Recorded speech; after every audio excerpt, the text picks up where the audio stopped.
It is Wednesday, June 3rd, 2026, and right now, Hastings, Minnesota is delivering the exact kind of morning we wait for all winter.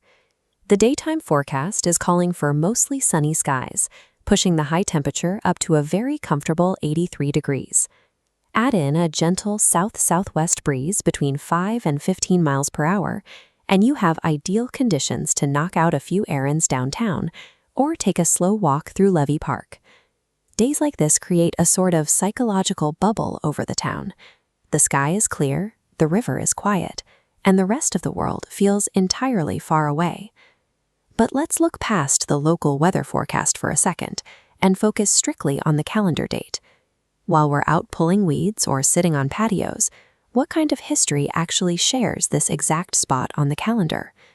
When we step outside our local bubble, the timeline of June 3rd reveals a surprisingly dense record of human milestones. If we take a short drive up to the Twin Cities and rewind the clock to June 3rd, 1990, we find an entirely different atmosphere.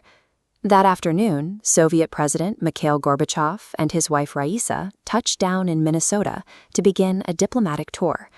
Decades of deep international tension were actively resolving, and this highly visible visit served as a clear marker that the Cold War was drawing to a close. Stepping back another century, to June 3, 1888, the scale shifts from global diplomacy to American folklore. On that day, the San Francisco Examiner published a poem called Casey at the Bat, injecting baseball mythology into the national consciousness. From easing international rivalries to defining American sports legends, this specific day of the year has an odd habit of attracting heavy, lasting moments. Then there are the moments when June 3rd leaves the planet entirely. We push up into Earth's orbit, exactly 61 years ago, in 1965.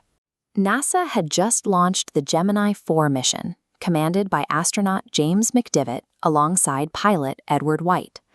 High above the atmosphere, White opened the hatch, stepped outside the capsule, and became the first American citizen to walk in space. He was suspended in a total vacuum, tethered by a single cord, floating above the curve of the Earth at 17,000 miles per hour. It is a severe, intensely dangerous environment, a massive contrast to the quiet safety of a sunny afternoon back on the ground. Which brings us right back down to modern-day Hastings as this Wednesday evening approaches. The steady warmth and clear skies we are seeing right now will eventually give way as the clouds roll in. The National Weather Service is tracking a 50% chance of showers and thunderstorms moving into the area tonight after 1 a.m. So before you head to bed, it is a good idea to pull the patio cushions out of the rain and check for any final updates from official weather alerts. It seems Hastings is offering a pretty excellent balance today, giving us a bright, easy afternoon to enjoy and politely saving all the heavy June 3rd drama for the late-night thunder.